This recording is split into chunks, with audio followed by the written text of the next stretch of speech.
Growing up in rural South Carolina, in a county that had a poor education system, ranked in the state, the state's largest landfill, the state's largest maximum security prison.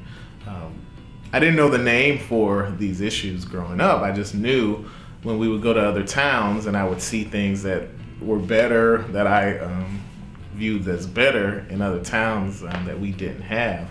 And it wasn't until I went to undergrad and started studying that the term environmental justice began to define what I thought about my hometown. As an engineer, I worked in a local public works department, a suburb of Kansas City, and I was really trying to help developers think about how to make their developments more environmentally sustainable. And it was a time before the suburb was actually ready to deal with that. And I saw this disconnect between engineers, planners, developers, politicians. And so I went back to school for public administration. But I got into this energy stuff really interestingly because it was a time of the economic stimulus. And so Congressman Cleaver in Kansas City wanted to do what he called the Green Impact Zone. So this was taking 150 blocks of disadvantaged urban community and creating a sustainable redevelopment or reinvigoration of the community using environmentally sustainable activity. So when he went on the news and said he was going to weatherize every home in the area. And we know politicians make grandiose appeals and sometimes they don't work out that way.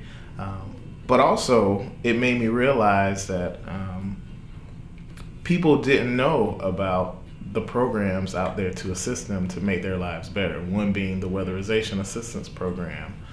And so this community-based approach to bringing about a green redevelopment, a green reinvigoration of the economy in a low-income minority community really caused me to look at this community-based approach. And can neighbors informing neighbors working together really bring about the effectiveness that we were looking for in kind of this energy efficiency, energy conservation movement? We have some really unique students coming here with some unique professional backgrounds, but also this arc towards social equity and this interest in how do we solve these problems, but make sure it's not just for the wealthy. This is a nascent, issue, but it's getting a lot of attention and people are really trying to understand it and focus on it. And so it's a really exciting time.